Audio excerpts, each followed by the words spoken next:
Deepa. Deepa is a unionist, but she's a teacher at Reading University.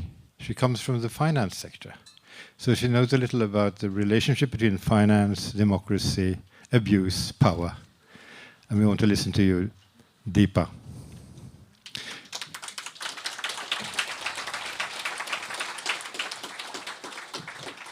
From her middle name, Govindarajan, you can see that she is Indian.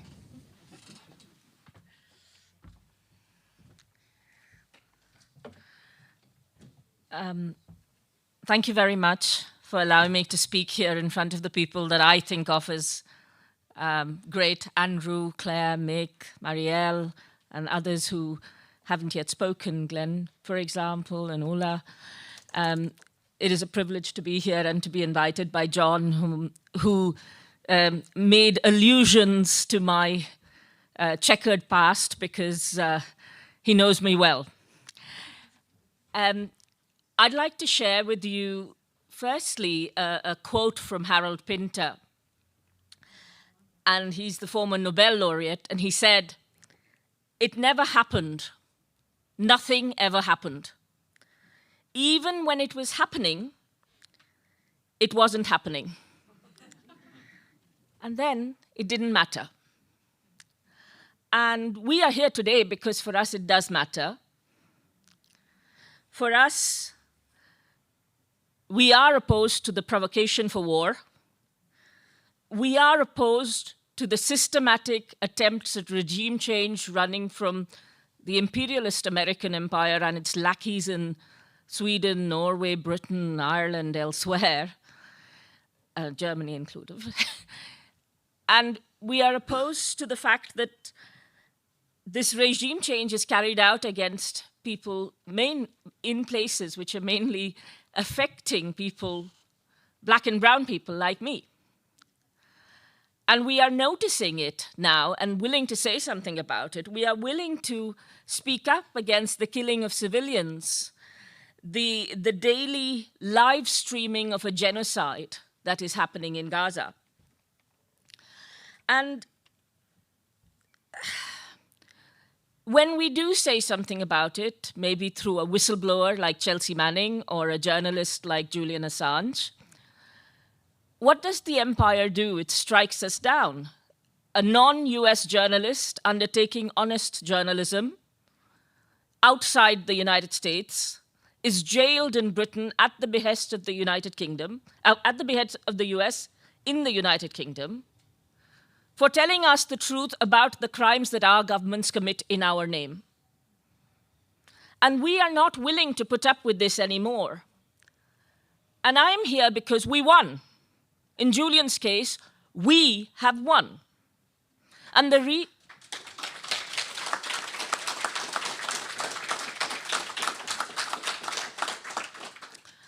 reason we have won is because we are not willing to put up anymore with the propaganda, with the misappropriation of the language of the left, all these green campaigners who are willing to see Nord Stream getting destroyed and stay silent,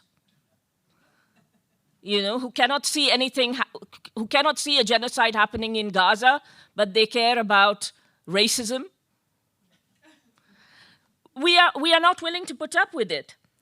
And we have won because courage is contagious, as Julian said. And the way we did it, and I don't see myself as one of the people who did it as such, because I'm not one of the activists on the ground. It is people like John and Arne, people all around the world in London, people like Emmy Butlin and Clara, who stood outside the Ecuadorian embassy, in Brussels, Marie-France and her team, who for 265 plus Mondays stood out in the streets in the wet and the rain. In Germany, Almut Stackmann and others. These are the people who have made a difference, and they've made a difference because their work has made things visible. And that visibility matters in a society where the media is unwilling to acknowledge the truth. So we have taken responsibility for educating ourselves, for understanding what happens in Iraq. People like me, I came from a background where I was a banker and a regulator. I didn't really understand geopolitics, and I didn't really think it affected me. And then I slowly began to open my eyes.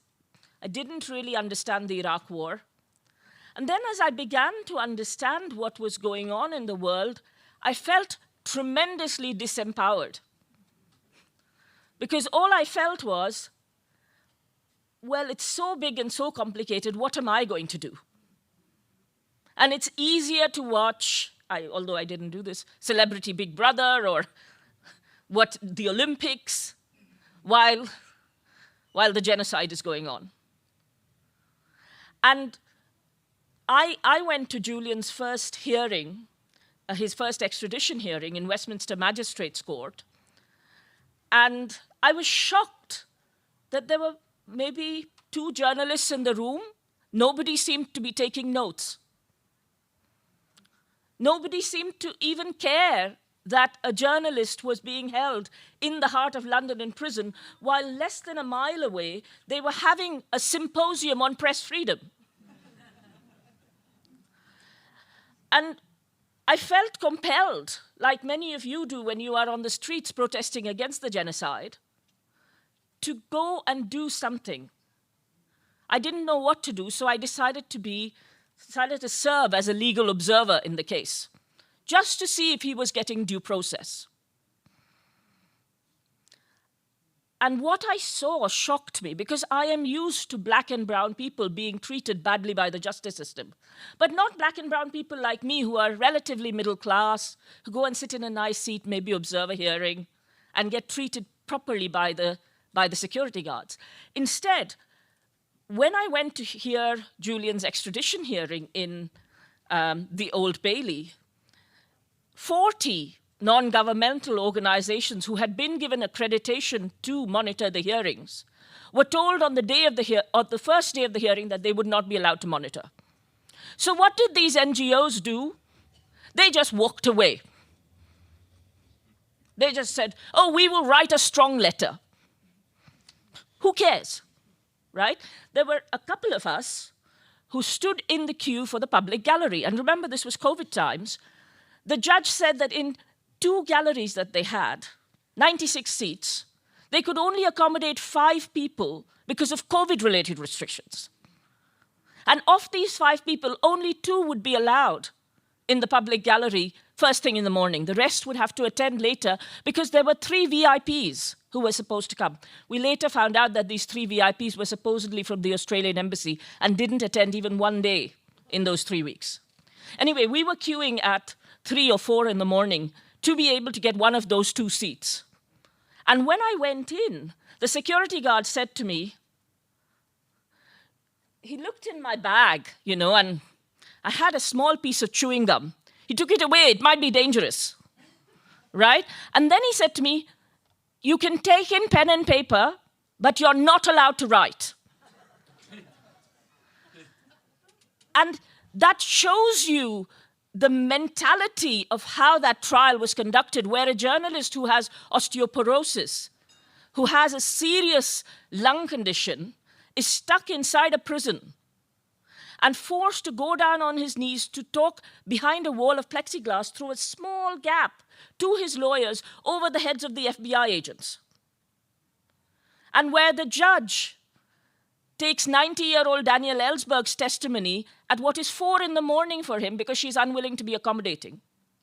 And I won't bore you more with the details of that hearing, but that made me educate myself about Iraq, about Guantanamo, about Afghanistan.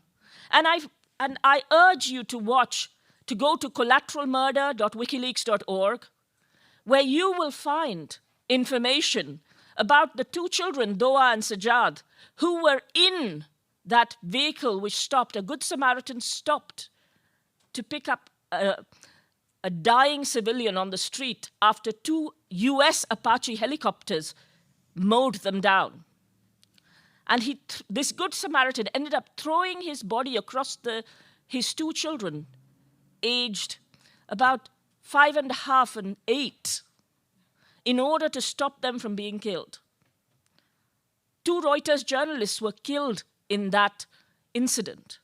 But the world of journalism, just as today it stays silent on the deaths of over 100 journalists in Gaza, continues to stay silent about what happened in Iraq and what happened in Afghanistan and what happened to my friend Mohamedou Ould-Slahi, who spent 15 years without trial or charge at Guantanamo.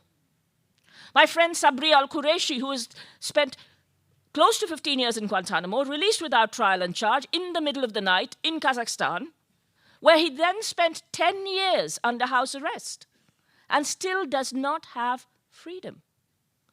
And it is through educating myself that I hope that I was able to contribute to helping mobilize others. And that is what we need to do. We need to educate ourselves, but use that to mobilize others and to act really positively and take some responsibility for making the change we want to see in this society, which is sick. It is sick and unhealthy. And we have to do something about it because nobody else will. And it is our turn. We cannot say, oh, I'm old, I'm waiting for young people to do it. Or, oh, I'm young and I want to enjoy my life. We have to do it now that we have seen what is going on. And I urge you to join us in doing it. John mentioned 3 very important organizations, Lay Down Your Arms, Nutid, 4, who have helped host this event, as well as another contributor, the Institute for the Public Interest. We are a multi-headed beast, and we are trying to do something about the fact that we had, in 2010, Julian thought he was doing a service to the world. He gave up his freedom for over a decade and a half, as did Chelsea Manning and others, to tell us the truth. And they thought transparency and disclosure would make some difference. People would see this information and do something. Some of us did, but most people buried their heads in the sand or tried to join the winners, because that's the only way you can win. So we've tried to redress that balance by doing work we're going to do some work in education. We have a course which started last week, but we're having a catch-up class for anybody who wants to join now, which is a course aimed at the general public on American foreign policy. There will be another one on how the economic system is rigged to transfer wealth from the poor to the rich. We also have some master's programs for professionals who want to do particularly, who work in the civil service. We have some research work that you may be able to contribute to. We have some work on solidarity and community building, which is, most of you are activists who do things in the middle of the night in spare time and who we don't invest in. And we're going to do some work with art and culture and music on that.